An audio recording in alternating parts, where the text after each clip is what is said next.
up, everybody?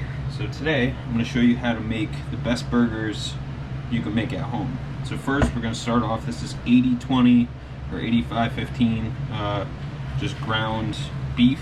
That means it has 80% lean ground meat and 15% fat in it. The reason we want to go with that is it will give you a nice juicy burger. There's a good marbleization of the meat, and that there's going to be a good amount of juiciness when you eat it. So to that, we're going to add one small onion, chopped finely, if not minced if you can. It's just a lot easier to mix in the burgers. You don't have as big of chunks, it'll make it break up. And then to help bind the burgers together, this is a beaten egg. I'll pour that in. And then to give it also further help bind it together, I'm just going to sprinkle in some breadcrumbs.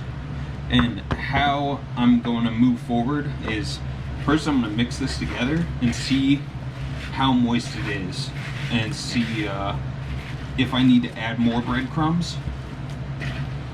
You always want to add only a little bit at a time, because once you add too many breadcrumbs, it's going to be hard to keep those burgers juicy. And really the only reason I add them is to help hold in some of that moisture and help the burgers stay together when they're cooking on the grill. A lot of people just go straight meat. That works as well, but I find that this is a lot easier. All right.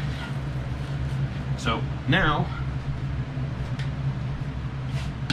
I'm going to add a little bit of Worcestershire sauce. And this is McCormick's Montreal steak seasoning. I'm going to add probably about a tablespoon of that to the entire mixture, maybe a tablespoon and a half. And that has salt, pepper, onion powder, garlic, dried garlic. I think it also has some paprika in it, but I always find that it adds really good flavor to my burgers, keeps them nice and juicy, and is really, really delicious. So now this is all well mixed together, I'm going to put these into patties. I'm actually just going to add a little bit more seasoning. It didn't seem like it mixed too well. I'm going to get these into patties, and then I'm going to put them on the electric grill that we have heating up in our kitchen. Alright, so now one tip I'm going to show you guys. This is actually, there's a show that is run by the comedian Bert Kreischer. It's just like a comedy cooking show that he puts together.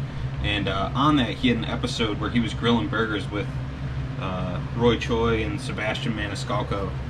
And one of the tips I learned from that is, I believe it's In-N-Out Burger, as he mentions in the episode, they take mustard and they'll put it on top of their actual patties before they put them on the grill. And I kind of thought this was a little ridiculous until I tried it. So here I have my my just real cheap burger press. I'm going to press the patty, and then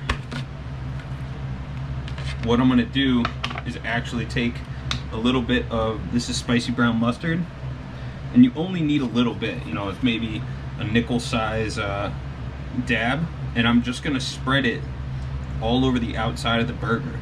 And what that helps is, when you put the burger on the grill or you put it on the flat top, you're going to develop, and you do it on either side, you're going to develop a little bit of a crust on there. And what that helps is, when you develop that crust, it helps hold in a lot of the moisture. Plus, most people put mustard on their burgers anyway, so it's going to help hold in, give flavor, and it's going to help hold in a lot of moisture. So now I'm just going to work through all of these patties and get them ready for the grill.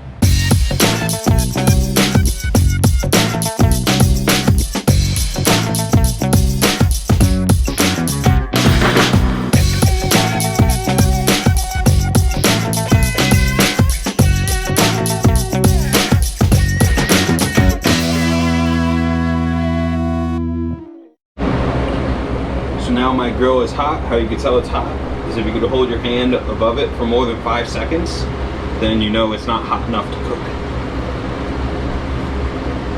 Once you can only stand it for a couple seconds, then you know it's ready to cook. Especially this being an electric grill.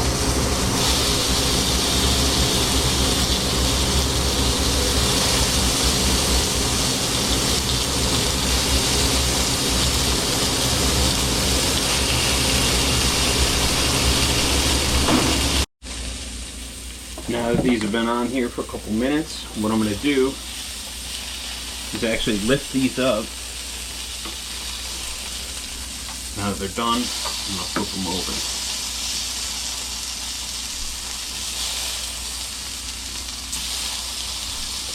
And you can tell having that mustard on there helps add a bit of that crust and helps get those grill marks on there.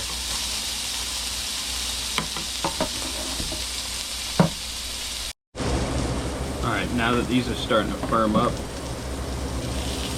I just want to touch and feel. They're still a little soft in the middle, so I'm going to let these go for a little bit longer. Alright, now that these are very well cooked, I like my burgers medium. I know some people like them well done, some people like them rare. With burgers, I like them medium, just because there's a little bit more. They don't fall apart as easily. I mean, steaks are a different story, but now I'm just going to be putting some cheddar on a couple of them. My fiance likes cheese on her burgers. I'm one of those weirdos that for some reason doesn't. But one tip, if you want to get the cheese to melt while this is actually, I'm turning the heat down, is to take a pot lid or to take a metal bowl and actually cover the top of it.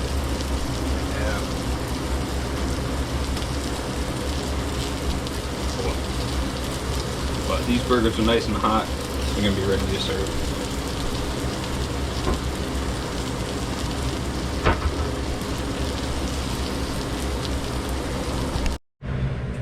So now the most important part is the burger assembly. I have a little bit of avocado on mine. Here I have my medium burger. These are actually homemade buns.